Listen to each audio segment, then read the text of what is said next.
For the past 12 months, a documentary film crew has been given unprecedented access to 8 of the 10 Formula One teams.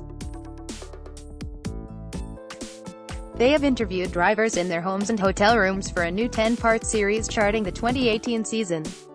The documentary, Formula One: Drive to Survive, is released on Friday, March 8, exclusively on Netflix, the on-demand streaming service.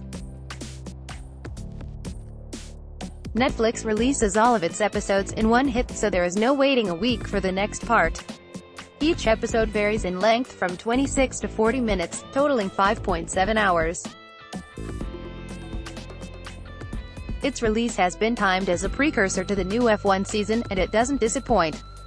This isn't a documentary that tries to explain what Formula One is or reflect on its history. It's purely a fresh look at the 2018 season from inside the teams, focusing on the most interesting storylines of the year. Fans will be delighted to know it isn't a succession of talking heads either. The gaps are filled by on-track footage and sound bites from various commentators. The whole show has a cinematic style that looks beautiful and is worth hooking up to surround sound speakers. Each on-track shunt is accompanied by a deafening deep bass thud. Right from the off, Formula One: Drive to Survive sets the standard for its exclusive access by accompanying Daniel Ricciardo to his Australian home for a family barbecue. Another episode takes you to the living room sofa of the Sainz family as they watch football on TV. As we follow the races of the 2018 season, each episode picks a theme, which is often a rivalry between two teams or drivers.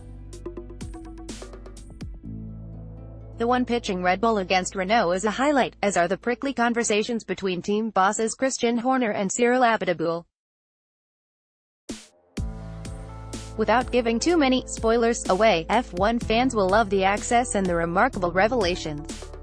They include the drama of team boss Otmar Szafnauer addressing the Force India workforce at the factory and promising they will be paid in the week of their administration, to the belly laughs of why Pierre Gasly is sitting in a green wheelie bin in Singapore.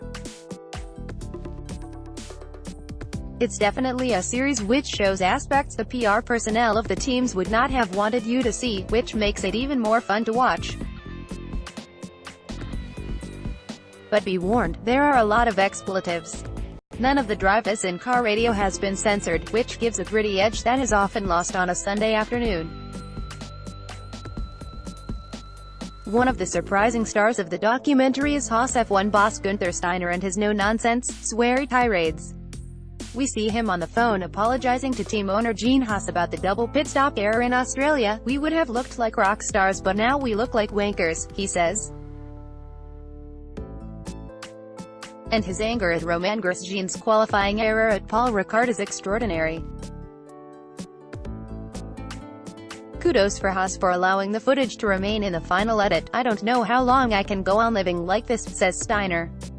"I can't keep finding excuses for him." On the pit wall, Steiner then says to Grosjean's engineer, "Tell him to focus on driving and not ****king whinging." The only downside is the obvious lack of access to Ferrari and Mercedes.